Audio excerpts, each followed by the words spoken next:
We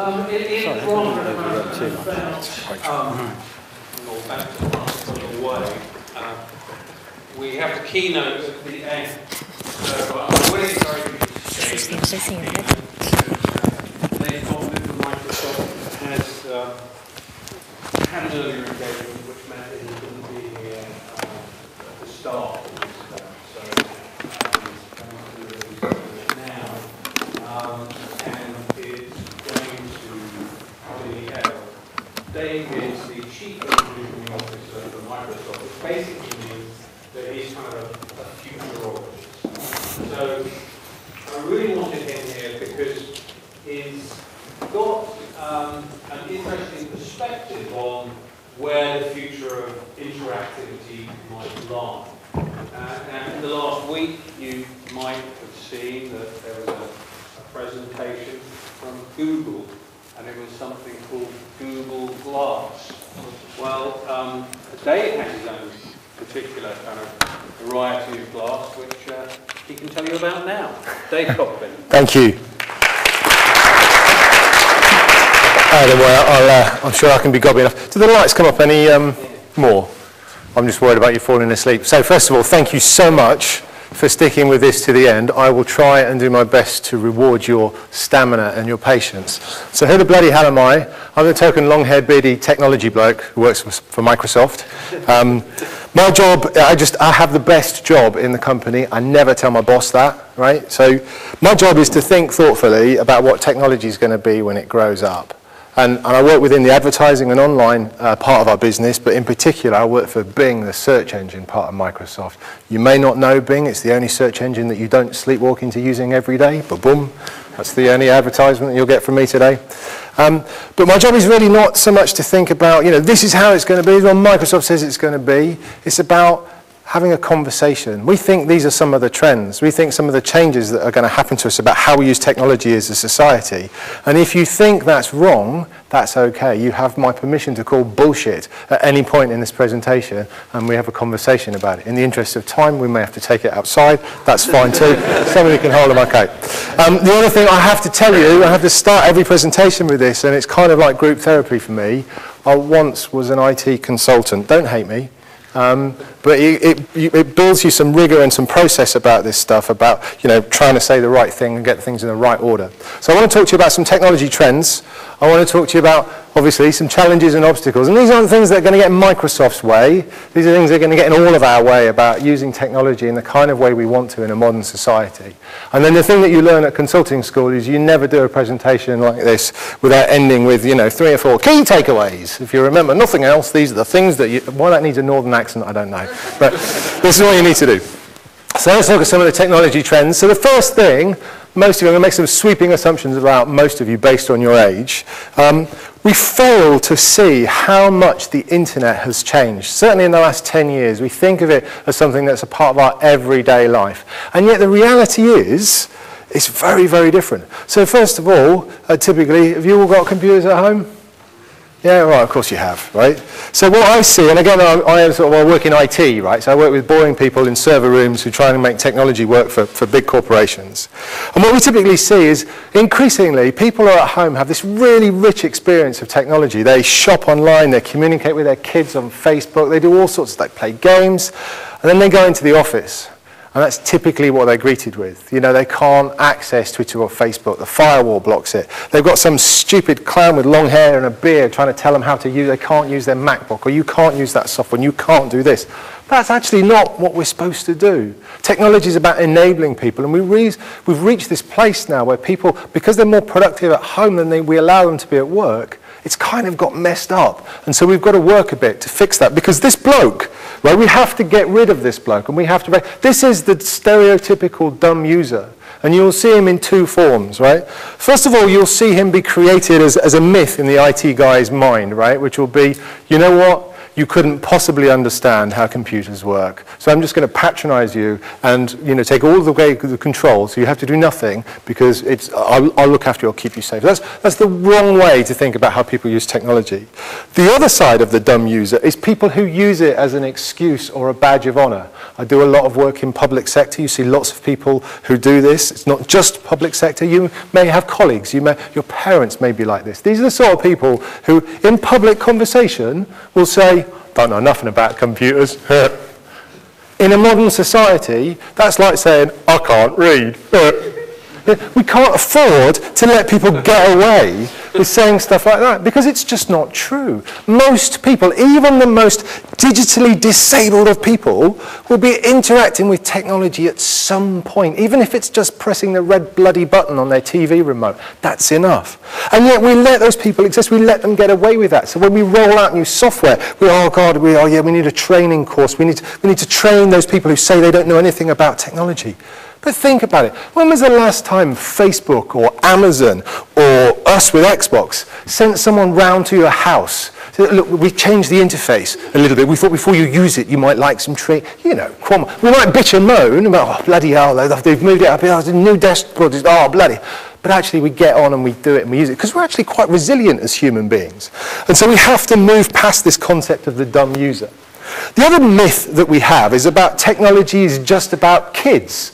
New technology, that's just for the kids, don't know nothing, it's just for the kids. That's just wrong. We know time and time again the biggest growth area in some of the really leading technologies, let's pick social networking as an example, biggest growth area is older generations, older people who use this stuff, you would never dream of using it. And if you don't believe me, a great test is in this country, watch Question Time on a Thursday night and spark up a browser and follow the Question Time hashtag.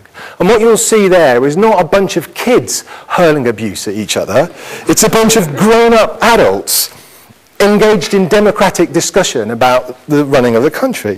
The fact that the BBC even bothers to put a hashtag up for mainstream programming is pretty significant. So we know that this stuff broadly exists, and we'll talk about casual gaming as well in a minute, in a similar sort of context. So we can't just say it's about kids. The other incredible thing is that how social networking is effectively humanizing the web. Apologies about the made-up word. I work for a North American company. That means I can make up words as I go along. And what's basically happening with social media is the social graph, the social network itself provides a rich, warm human signal that fundamentally transforms the way that some services on the web are delivered. So in order to get this, you have to understand that social networking isn't those stupid bloody comments we pass between each other, just had the world's best coffee, LOL, send. It's actually the network of people. And when you tap into the network of people, into existing services, here's an example of how we use it at Search at Microsoft. This is available in the US, but coming to the UK later. We tap into the social network when you make a search. So if I'm in the middle of Cambridge and I search sushi on my mobile phone, wouldn't it be nice to know, any good search engine will give me relevance, right? They'll give me relevant links. Here are the 10 nearest sushi restaurants. Well, okay, that's relevant. Which is the best? Which is the one I'm going to like the most? Which is the cheapest? Which is the one that's open tonight? So if I tap into the social network, I'm going to pick on Jeremy here, and let's say Jeremy and I are friends on Facebook. I search for sushi in the middle of Cambridge, and I can see from these 10 restaurants, here's one that Jeremy likes. Now, the interesting thing, because I have a relationship with Jeremy, I know he knows bugger all about sushi, right? In fact, if he's recommended somewhere, I am never, ever going to go there, because it would be stupid, right? But all of a sudden, I've moved, because I had a relationship with him, I've got this trusted thing that can help me make a decision, because ultimately that's what you want to do. So we've moved away from this cold world of relevancy, powered by a binary, dark little bit of logic called the algorithm, into a world where I'm now using something that's rich and warm and human, something that I can trust. And so you can see tapping into the social graph is going to change the way that services get delivered. And then we have this incredible revolution that's happening with mobile devices. And people don't really understand why this is so important. And especially it doesn't help because for years we've been told this is the year of the mobile. Somebody's been telling me that for the last 15 bloody years. But actually 2012 really is the year of the mobile. There are two important things about mobile devices that we have to really come to terms with. The first is one that people don't really get, but you guys will. It's the fact that for the first time your mobile device really is personal. Think about it. The phones that you carry, the slates that you have, they're probably all authenticated to the services you use. Your email, Twitter, Facebook, all of that stuff. And that's really powerful because it means we can personalize the services in a way never ever before possible. So the fact that you're authenticated makes them important. But the second piece, the bit that's really, really important for us to get, is that your relationship with technology fundamentally changes when you have one of these devices, when it's internet capable, because it brings the best of the digital world to wherever you are from an analog perspective. It helps you bring together all of the rich data and assets that's available on the internet to help you do stuff in the real world. I'll give you two examples. I have a son, he's 6, right? If you're a 6-year-old, Kung Fu Panda is a big deal, right? So just a bit of context. So there I am, Saturday morning in Sainsbury's on my own, dispelling all of the gender stereotypes about who does the grocery shopping in our house. It's me. But I'm in the DVD aisle because, you know, like getting proper food and stuff, that, you know, you've got to work up to that. And I see, a few months ago, Kung Fu Panda 2 has just come out on DVD. So again, if you're a parent of a 6-year-old boy, I'm thinking, if I go home with that, I'm going to be a hero for the rest of the weekend. You know, I'll have to do nothing else. But you see, the thing that you don't know is I'm a bit tight. I'm in Sainsbury's. That's not a place where I'd really buy DVDs from. What happens? Without thinking, phone comes out, quick look at the barcode, and I can see that actually that's not a bad price. I'll have that. So having the ability to dip into the digital world, the place I'm at, helped me make that decision. I bought the DVD, I went home a hero. Now we can have a debate about how, you know, Amazon is causing the death of the high street and how this stuff is all terrible, and it is, it's an important conversation. But the bit I want you to latch onto is how much better my experience was because I could tap into the digital world. Let me give you another example. Any good train station in this country, let's pick on Cambridge, will tell you they have disabled access facilities. If you're disabled and in a wheelchair, that's next to bloody useless. What you really want to know is from where I am, show me where all of the curbs are dropped. Tell me which bloody door, which specific door do I go to that has the ramp so I can access the platform that I'm looking for. All of that data exists. It's just a question of using the mobile device to tap into it in the context of what I'm trying to do. So this capability for mobiles to disrupt is just starting to happen, and we'll get more and more. The more data we build, the more immersive we make this experience, the better it's going to be. Because, and somebody mentioned augmented reality already today, what we want to be in a place to do is to augment our physical experience. We want to be able to tap into rich sets of information, not just hold a camera up and see what points of interest are around me. What if I'm walking around town and I forget whether it was Will or Aaron, you mentioned the concept of gamifying just normal experiences. What if there's a tourism app for Cambridge and as I walk around I collect points for seeing the different landmarks and finding information about them, augmenting my experience, telling me more information. We're working on a pilot right now with Guide Dogs for the Blind, where we take somebody who's blind round London, and as they're walking down, let's say, Whitehall, and they pass the cenotaph, it tells them, not just that you're passing the cenotaph, it tells them about the cenotaph. It gives them more information based on their profile, helps them tap into this ritual to augment the experience that they have. This is what we all signed up for, right? This is about how technology makes the world a better place. So let's look at games. And you know, you guys know much more about games than I do. I'm a gamer, or at least I was until I had a kid.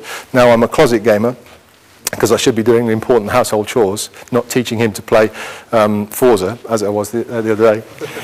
He's quite good, actually. So games are really important for a number of reasons. So we've all talked about gamification. This is one of my favorite examples. Volkswagen, why Volkswagen, I don't know, but fantastic. Great website called GameTheory.com, just showing how you can use game dynamics to change people's behavior. And this is what we're interested in. How do you make people make positive life choices? Their example, here you've got an escalator that's, you know, everybody goes up the escalator, nobody bothers with the stairs. How do you change that behavior? Well, you get a bunch of people like you in, and a few electronics engineers, and you turn the staircase into a real working piano. And all of a sudden, guess what happens? It's fun to go up the stairs. People will do that. They'll spend time there. There's another example where they gamified a recycled bottle bank, and you would get points based on how many bottles you put in. And they did it, and it's all done in Scandinavia for some reason. And this one bottle bank got more visits in that one weekend than all of the other bottle banks in the city put together for a year because they gamified it. So this is how you tap into game theory, and this is a big part of why games are important. I want to talk to you about the side of games that people often don't talk about, but why they're important to people like me.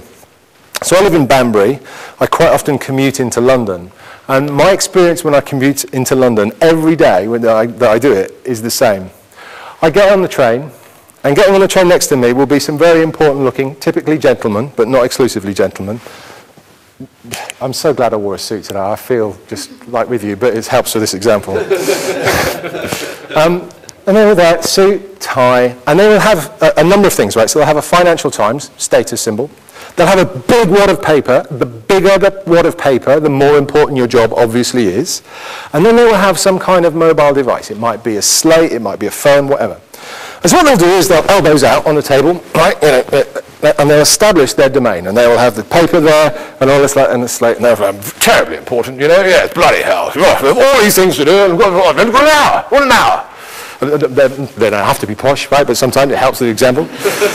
So they're there, and then, 10 minutes into the journey, and it is just 10 minutes into the journey, they're like, nobody's looking.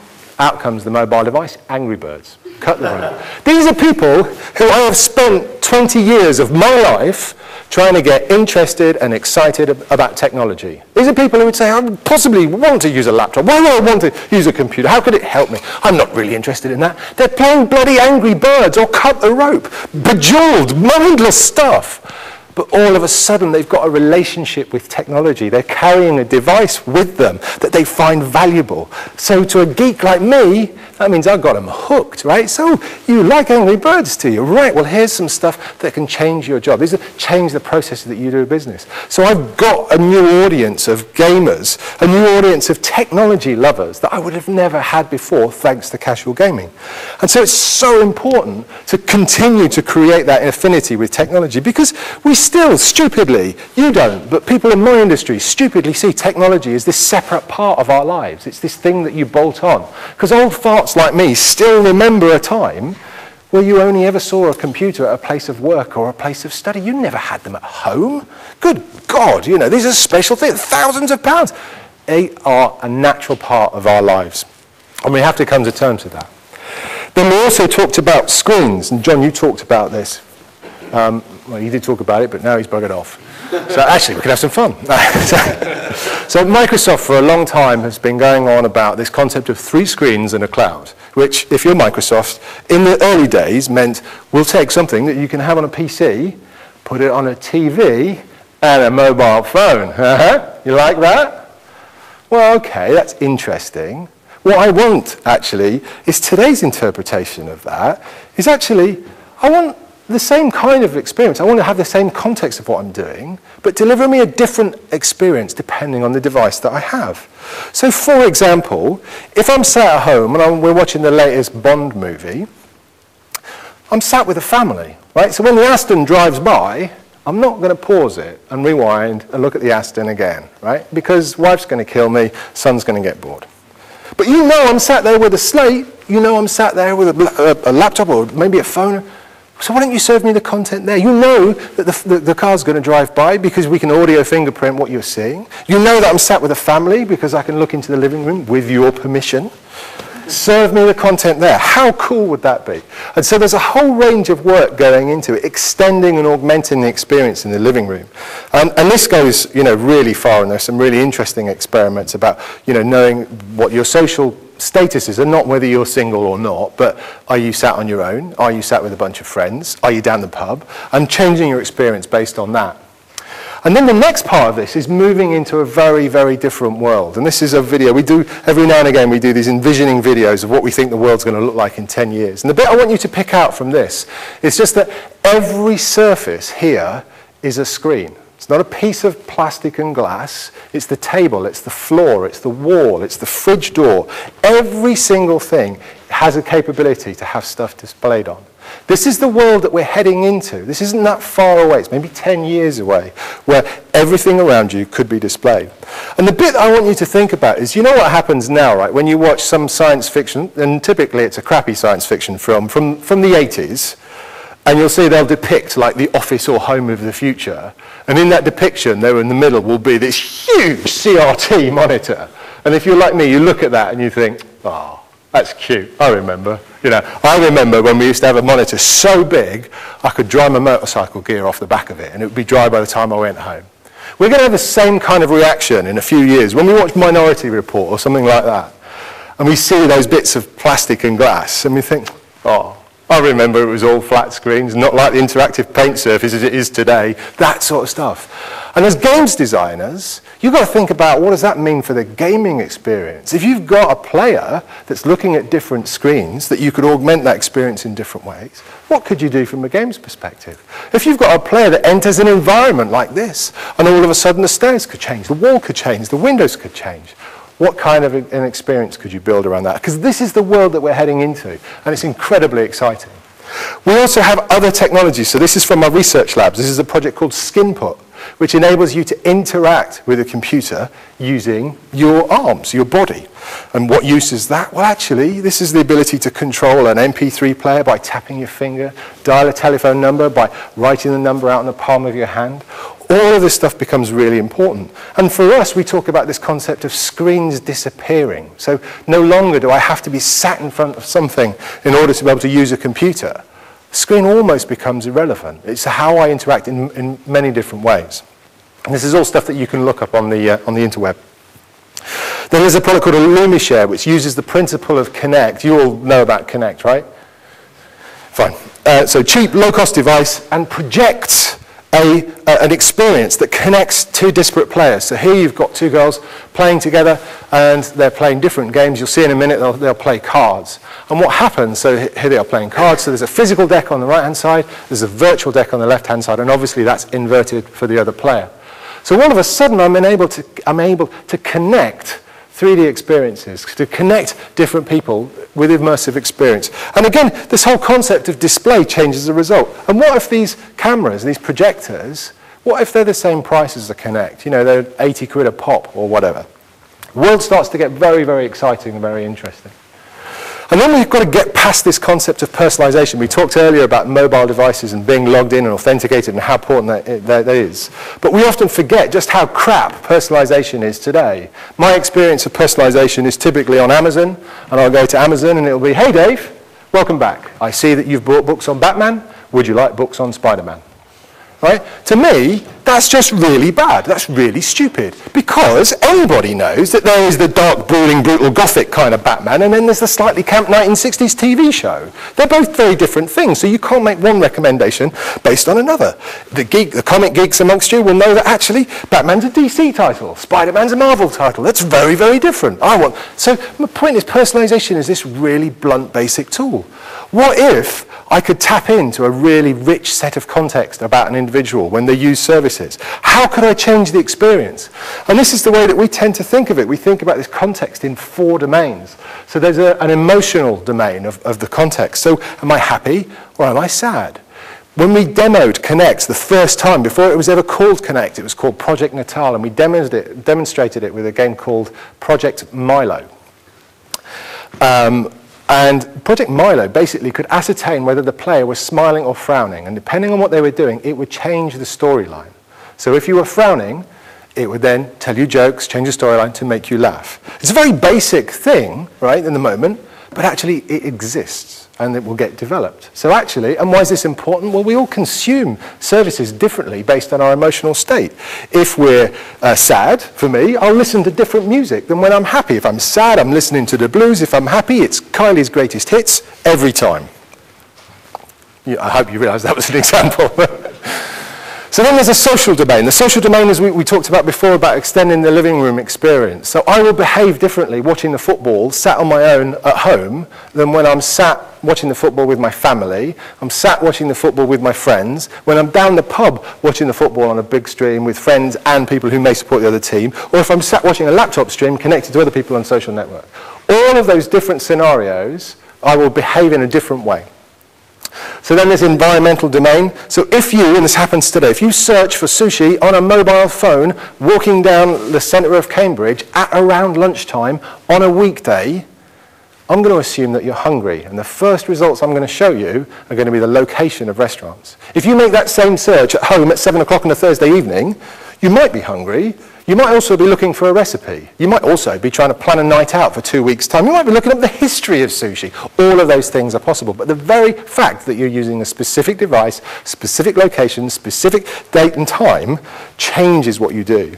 And then finally, there's this broad sort of context around that's an external context that's how we behave, how we respond to broad media themes. So in the run-up to the Olympics, we're all thinking about sport more than we ever would normally. In the run-up to Children in Need, we think about kids and charity more than we ever would do normally.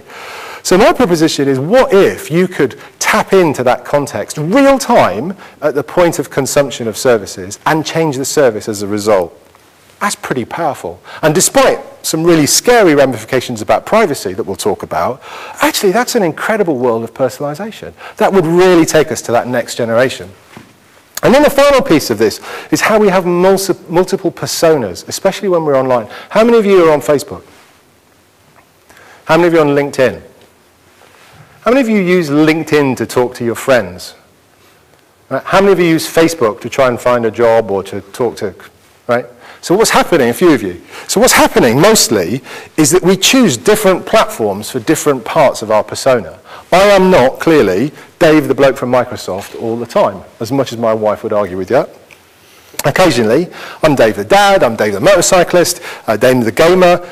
All of those things are different parts of my persona, and I need the control over how I interact with people, especially online, to be able to exert those. And again, through that kind of personalization and really a betterment of how we use personas, we get to a world where we can expose those. Then there's this other buzzword that we have called big data. So what happens when you have lots and lots of data and you connect it together? So finally, here's a game that you can play at home.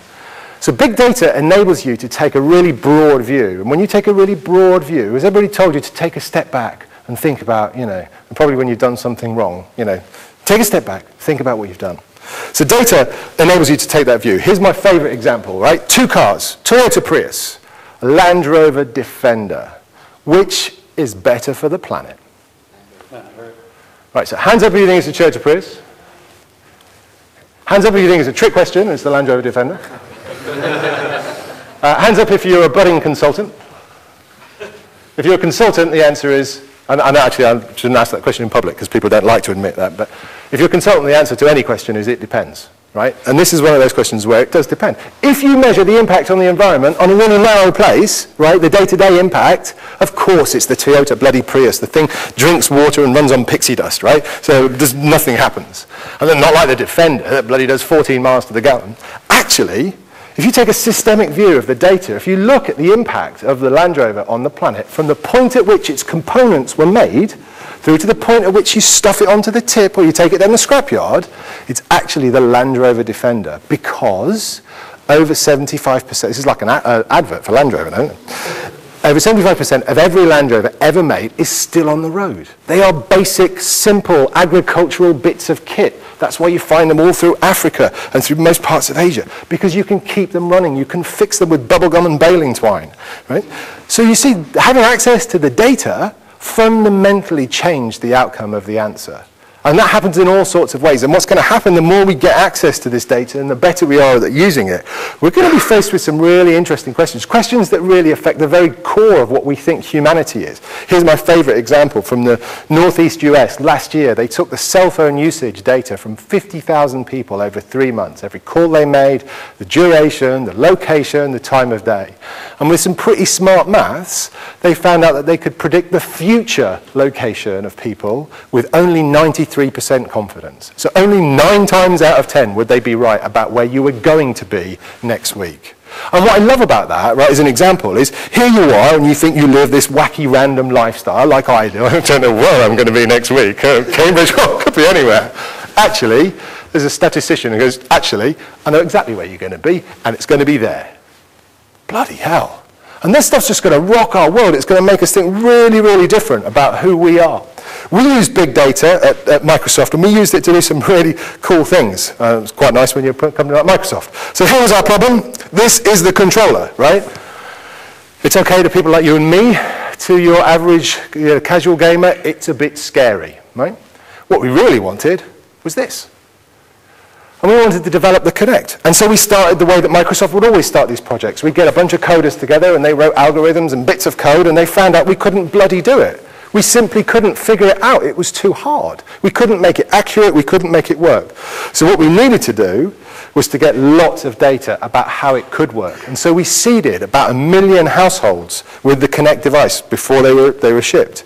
And we streamed the data. So when Dave does that in his home, and this is the command that he was trying to select, that's important data. And we use this thing called machine learning, which takes all of that data and creates algorithms from that data that ultimately shipped into the Kinect and made it the device that it is today. So data's massively important. More and more data becomes available. As games designers, it's stuff that you can tap into, even if it's just to make your game more immersive, to bring different types of content to the game. It's quite important. But again, from a gamification perspective, there's lots of things you can do for social good. But it also has the benefit of meaning that actually data scientists, the data geeks, the mathematicians amongst us, these are going to be the rock stars of the new world, right? These are going to be the people who are the only people who can figure out, and this is already happening today, if you get close to big organizations like Microsoft, but not just us, Procter & Gamble, Unilever, anybody who's into analyzing an element of what happens, it's all about data. And this is really crucial to understand, because these are going to be the guys that help the world turn. So I promised you some challenges and obstacles. The first one is this classic thing that we've always faced. The better we get at doing this stuff, the higher our expectations are as a society that we want it to do more. My favorite example was I was sat with my lad. We were doing some stuff with Channel 4 News about the time that we released the voice control of Xbox, so just before Christmas. And we've got the beta code at home, and I was going to get interviewed the next day, so I'm doing my homework like any good sort of company representative, and I'm sat with my son, and he's like, Xbox, play this game, Xbox, play this movie, and it's all pretty cool.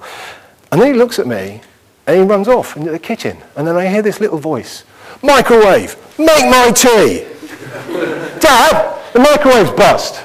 And of course he's 6, right? But to him, if I can control the TV with my voice, why can't I control the microwave? Why that should work. And so this is one of these really natural human traits that we've got. And for me, the thing I love about it is twofold. One, because our expectations will always outstrip our capability to deliver, I'm always going to have a job in futurology. But hey, not that you should care. So I may suck at it. You have to tell me afterwards. But secondly, the more you bitch and moan about not being able to do the stuff that you want to do with the technology, yeah, the iPhone 5 is great, but it doesn't do this, does it? Actually, at least we're then engaged in the conversation. I know that if you weren't talking to me about it, I haven't even got a conversation. I haven't got any input from what's going. So the louder we are about our expectations, the better we get at making it happen. So then we have this other classic challenge, which is just in terms of just the data, the quantity of data that exists. From the beginning of time to 2003, we created this much data. We create the same amount of data every 2 days. Just think about that for a minute. It's absolutely phenomenal quantity of data getting published every single day. Our challenge now is not that the data, whether the data's there or not, it's finding the bloody stuff. I don't know how many of you have my kind of problem. My hard drive at home is filled with photos. The photos are family photos that I've taken. My wife will come to me on a Friday night and she'll say, well, could you find that photo of John? I think he was 2 and we were on holiday somewhere. And I'm just thinking, brilliant. That's my Friday night shot at that point because I'm there like, is it this one? No. Is it this one? No. Well, this one? No. Because I've got so much stuff. In the old days, when you used to go and get your film processed, you had a limited choice. You knew it would be one of these albums somewhere, but there was only be 5 or 6 photos you'd have to go. Now you've got billions of the things because they're bloody free. So we have to get better at finding stuff and finding stuff in a way that it can be used. Then we have this other problem as a society where we keep falling back on the crutch that technology is here to replace our need for thinking. It's here to solve our problems, that we don't have to bother with stuff now because computers will do it. And that's just wrong, wrong, wrong. The point about computers is they're here to augment us. They're here to add on, to supplement what we do, make us greater than the sum of our parts. And my favorite example of where you can see this failure to sort of understand that is in any local paper, in any week of the year. You will find a picture of some poor bloke who's just smacked his truck into a low bridge, right? And he'll be asked by the journalist, you know, so, well, what happened? And the reply will be, sat-nav made me do it, right? Really? Yeah, sat-nav told me to go down here, you know. Well, at which point did you hand over your cognitive capability to this device and just say, make all my decisions? That's not what computers are about. Computers are about expanding the experience, giving you more information so that you can do the stuff that you want to do better. And it is about how do you make it get further and how you push yourself. And we'll talk about that in a second. Then there's freaks like me, right, who are going to get in your way, and I hope not for too much longer, but, you know, you're going to run into IT people, especially if you work with clients or big companies, who are going to want to stop you from doing the crazy, wacky shit that you guys do. Right? And sometimes you shouldn't be doing crazy, wacky shit at work, but most of the time you'll be doing interesting, innovative stuff that should happen, and it's going to help benefit them. And IT dinosaurs like me have got a choice to make. We've either got to sit there and continue to patronize you for as long as it takes for you to find a way to work around me, or we can spend some time really understand how can we put you in a place such that you can do what you want to do, so that you can access those ports on the firewall, or that you can develop on this tool, or you can use this application and make a difference. And then there's this other cultural thing, this problem we have called the arrogance of the present. You have already talked about it this afternoon, about how people talk about games and they have this really different view of what games are. The problem is people can't measure the future benefit of anything, because all they can measure, all they can use as a measure is how they feel today. A classic example, Henry Ford goes to the bank in 1903 to get some money to go and make the Ford cars. And the bank, the president of the bank says, what? What? Look out the window, tell me what you see. Well, I see horses, lots of horses. Right, how many cars do you see? Well, there are no cars. Right, come back when you've got something that deals with horses. And the point of the example is not to say that the president's an idiot. It's just that the day he made that statement, he was 100% correct. He couldn't envisage a world that would be powered by the automobile. People you talk to about games will be in the same place. They can't envisage. Talk about the journey, Aaron, that you went on, about, you know, how do you help a company like Kraft understand the capabilities of gamification? They don't just naturally get it. You've got to walk them through, because they measure it with the mindset of today.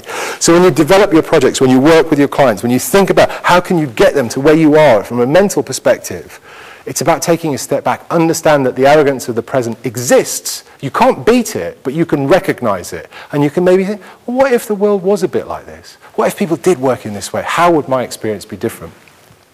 Then we have some other societal problems, and these are big issues, and we laugh at them, we laugh them off, but they are really significant. Will, you talked about this earlier, about comments on the blog, and one of my biggest fears about internet use as a society is people being shit to one another, doing stuff online that they would never do face to face. You know, where I was this morning, I was actually at our head office in Reading talking to a bunch of primary and secondary age kids about how they can do really cool stuff with technology. I had to spend 10 minutes talking about how crap cyberbullying is and how they've got to stay safe online. I don't want a world like that. I don't want people to have to worry about it. I don't want to sit over the shoulder of my 6-year-old when he's using computers, so he ends up seeing stuff that he shouldn't, or being somewhere that he shouldn't, or have people bully him because people are just crap when it comes to being online. We all have a part to play in this. We all exist online, and there's a difference, please, between trash talking in the middle of Battlefield or, you know, just being crap to one another. But be good to people. Treat people online just as you would treat them in real life, and make sure those that are around you, make it socially unacceptable to be shit to one another online. It's so important, because that's the stuff that's going to get it shut down. That's the stuff that's going to stop us from being able to get as far as we want to. We live in a society where free speech is really important. I can't tell you the number of publications who've thought about turning comments off, or even go as extreme as Australia, who actually, as a society, as a government, considered making anonymized comments illegal. That's a really bad answer to this problem, but it is a problem, and so we have to change the way people behave. And then the mother of all problems is about privacy, right? Because privacy is this really, really hard thing. Privacy isn't the same for any of us. It's different. It's unique to us. And so companies like Microsoft, we can't just put software out and say, you know what, there's a line, anything above the line's private, anything below the line's public. because you may not agree with that line. You may think the line should be somewhere else. That line may change based on the context of what you're doing at any given point in time. So what you have to do is you have to do what Zuckerberg did. You have to give you control, give the users control. So now you're sat on 500 bloody settings that affect your privacy. You have no idea about the permutations, but you have control.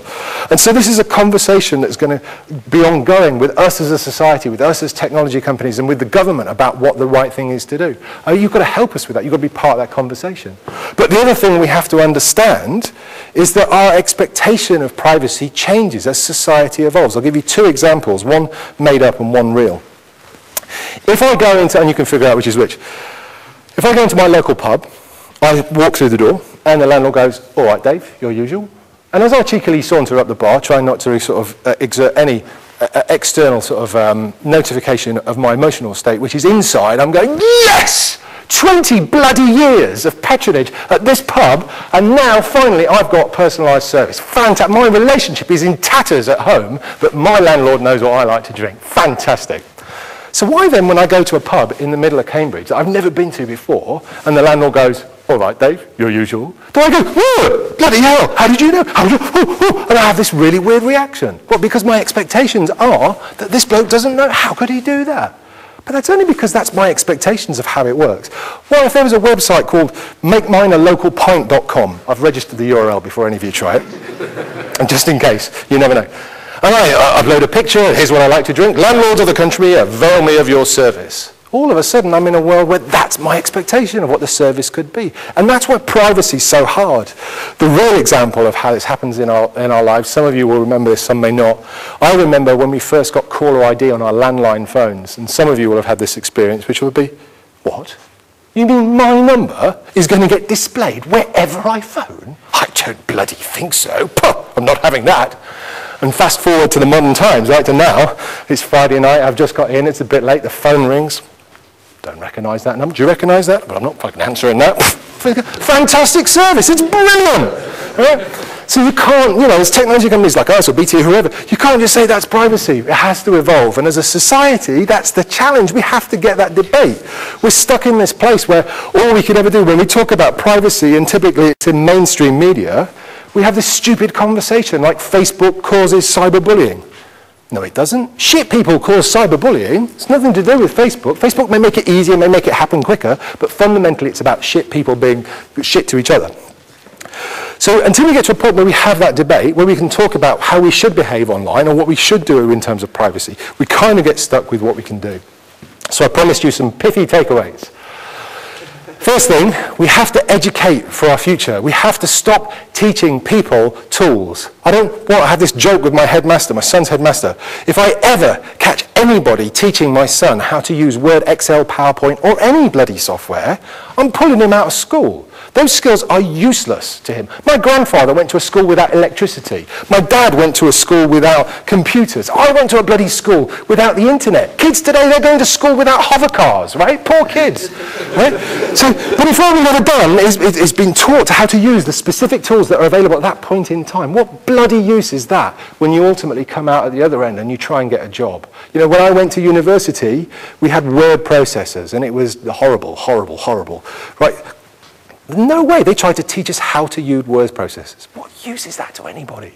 So we have to evolve. We have to talk about skills, not tools. We need things like critical thinking. Critical thinking is really important, something that you probably all do without thinking, but actually we need to do more of. Critical thinking is when you read something, be it online or in print, you actually think about what's the source of that information?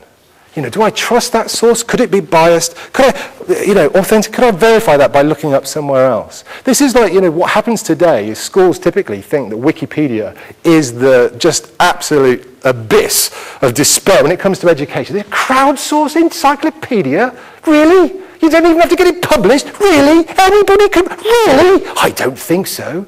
And yet actually Wikipedia is this really important resource. So I want to make sure that my son, for example, gets taught. When he sees something on Wikipedia, he sees an article, he can then think, oh actually, hang on a minute, it's been crowdsourced this. Right, so it might be right, there's a good chance it's right, but I better go and check it just in case. But he's then in the place to use the technology to make a difference. Because again, remember, this is about augmenting experiences. I have to tell you, this happened to me only 2 days ago, and you're probably the only people who will get how cool this is. It was over the weekend, and I'm sat there cooking, like you do. He's on the DS, stuck on a particular level of Mario and Luigi, partners in time. You know, he's 6 years old. He comes, Dad, can you help me with this level? I'm sorry, John, I'm really busy. I'll be with you in 2 minutes, right? 2 minutes later, I go, and he's gone. He's disappeared. Oh, John, where are you? I'm in here, Dad. I'm on the computer. I'm just downloading a walkthrough.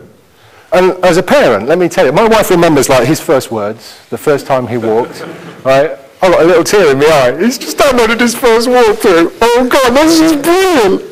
Because this is the world I want, right? Here's a kid who's 6, who's learning to use technology to help him do things in the world, to help him make a better experience, to help get past the level 6 boss or whatever it is. It doesn't matter. But he's using technology to augment it, to help him extend way beyond what he could normally reach. This is the important skills, right? These are the important skills, not how to code using a particular package, but the mechanics of coding, the mechanics of development, the principles of development. These are the important things. Because it also helps with other experiments. You have to be able to spot authenticity on the internet.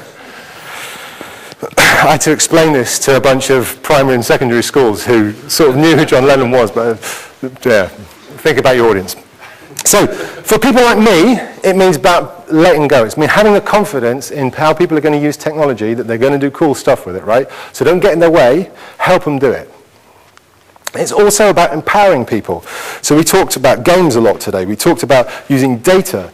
Actually, everything we do should be about helping other people do stuff. And it might be have a good time. It might be get better at a particular task in an organization. It might be making the world a better place. Our job as a byproduct of everything we do has to be how do we put people in a position to be better. If you like, it's kind of the principle why Microsoft has existed. Our stuff isn't about the products in themselves. You know, it's not about, oh, you know, another operating system. Woohoo! It's about the cool shit you can do with it. That's the important bit for us. It's about empowerment. And then there's this thing when it comes to privacy. And again, when you deal with data, especially in the games that you develop, you've got to think about privacy. You've got to think about the aspects of you holding people's personal data. The best way to do that is to be transparent. This is what we hold on you. This is what we do with it. You have a choice, right? You have the law of 2 feet. You don't like it. You don't want to use it in that way. You can walk away. But be transparent. Don't obfuscate it, don't hide it, don't make it hard to read, don't make it, you know, impossible so people can't figure it out. Be upfront about what you're doing. And then finally, and this is something you guys, it's just built in to your industry, is we talk a lot, you know, in our world about engagement, or the consumers engage, blah, blah, blah. I don't really care about engagement. What I really care about is enchantment. I want to make sure that every single person I talk to walks away thinking, bloody hell, God, think of the things I could do. Or technology is really cool. Or that bloke's a bit weird. Whatever it is, that's okay. I want them to feel enchanted by the experience. I think we all as individuals and for the companies that we work for, we have an opportunity to bring that enchantment to every single thing that we do. It's a bit like, and some of you will get this, some of you won't, the John Lewis advert at Christmas, the one that just went out. Right? So if you were a parent, you'll be like me, you'll be like, oh man, this is brilliant. Do you remember the John Lewis advert, little kid? No, some of you do. Brilliant. Anyway, the point about the advert never mentions what you can buy from John Lewis, doesn't tell you where the stores are, doesn't tell you what's going to be hot this Christmas. It just connects you to this raw emotion of kids at Christmas doing stuff for their parents. And that was enchanting. People just got hooked on that. You can do that with your games. You can do that in conversation. Whatever it is that you do, try and get to that level with people. Thank you so much for your time. It's been a long day for all of you. I really appreciate you sticking through to the end. Thank you very much.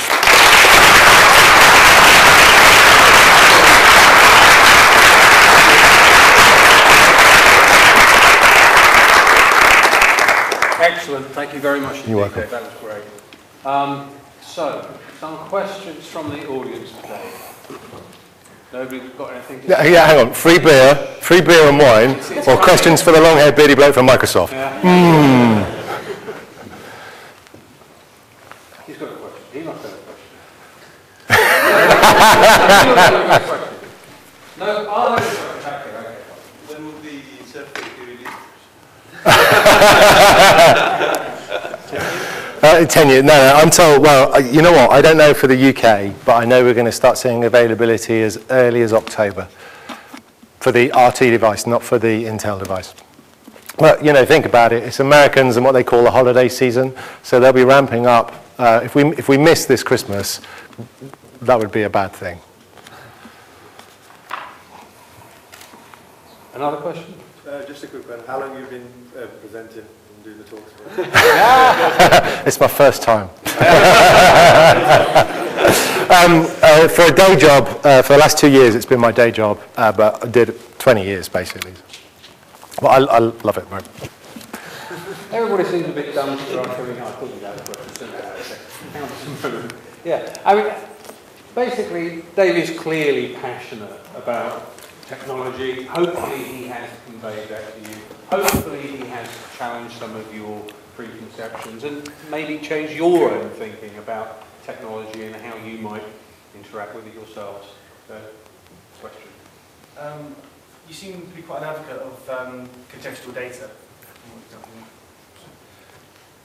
As game developers, it's very easy to have an idea and go from start to finish without even considering any kind of use of that data. How could you, I know it's not your field of expertise, but how would you go about including that kind of data into? So the first place I'd go is to work a bit of what you were saying, Aaron. I would go to the places you would never expect to find games. And I would look at the data that's available and gamify some experiences. So for example, what if you went to the NHS and said, I could build a game based on the health levels of every canteen in every hospital in the country? Right? So that data's all publicly available. And think what you could do to gamify that. I mean, you could do some really scary stuff. So you could correlate the bouts of botulism and dysentery with the 5-star rating of those canteens. Again, you know, all of those things become available. This would be a world that you would never think of. But actually, in the public sector, people are dying to, literally, and people are really trying to change people's behavior. And actually accessing that data and doing something really fun and interesting in a way that only you can. You know, you don't want a bunch of, you know, ex-IT people like me thinking, oh, I know, let's write a game. We'll call it gamification. It'd be brilliant. No, it won't. It will be shit, right? I need you guys to create a really good game experience based on that kind of data. So for me, I would try and do some public good. I would look for those data sources and see what you could do, and then go and find either a public sector or a private sector company like Aaron did with Craft and sell them something, show them something that could be done using this data. But look and see what data is available. There are some incredible data sets available from the weather through to trains, weather and trains, how exciting. Trust me, it's great. But all that stuff exists. So, you know, look and think what you can do. Sort of. I missed a little bit, so I'm not sure if this was covered. But talking about data sets and searching through and making them available, is there a point where a search engine should become just the database of knowledge of everything rather than just pointing to it, in the sense that you say this data is available freely? What if that data suddenly disappears? What if the format changes? Format issues are the big ones.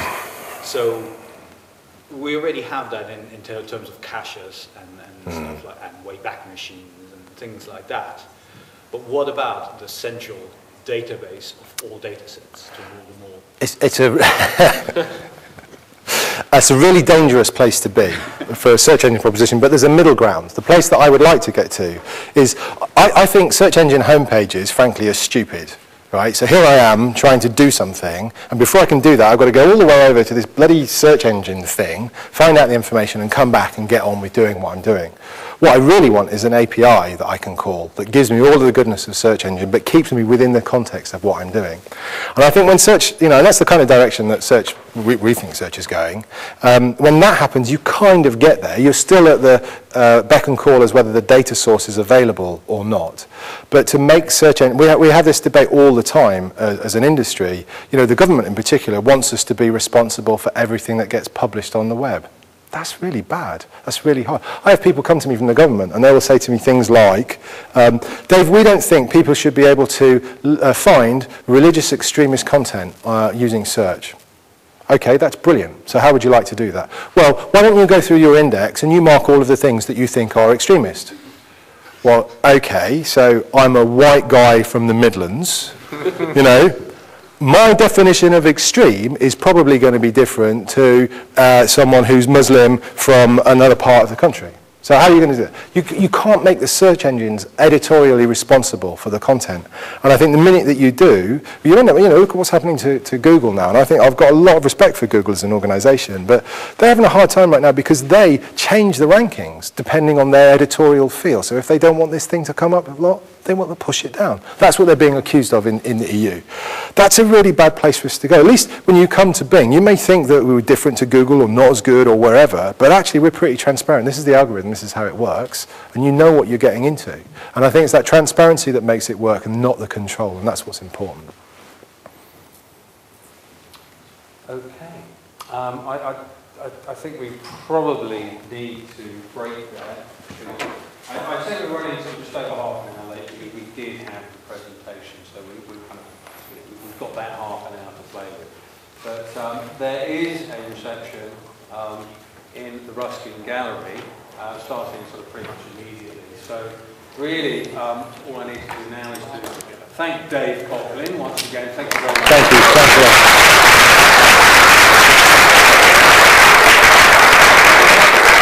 All the other speakers, we've got Aaron, Will, and Jim left, and all the other speakers who were here before who have now gone. So thank you, speakers.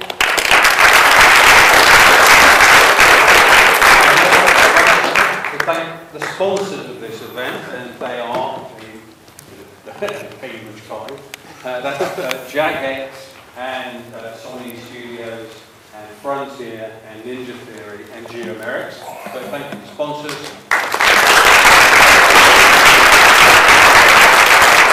Last but by no means least, an enormous thank you to Claire Denham. The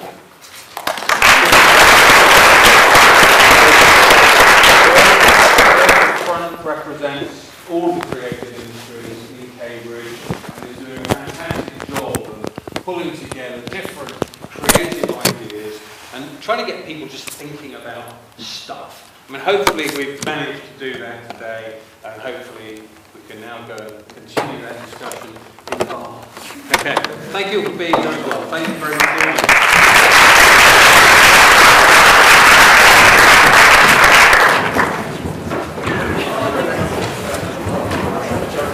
That's it.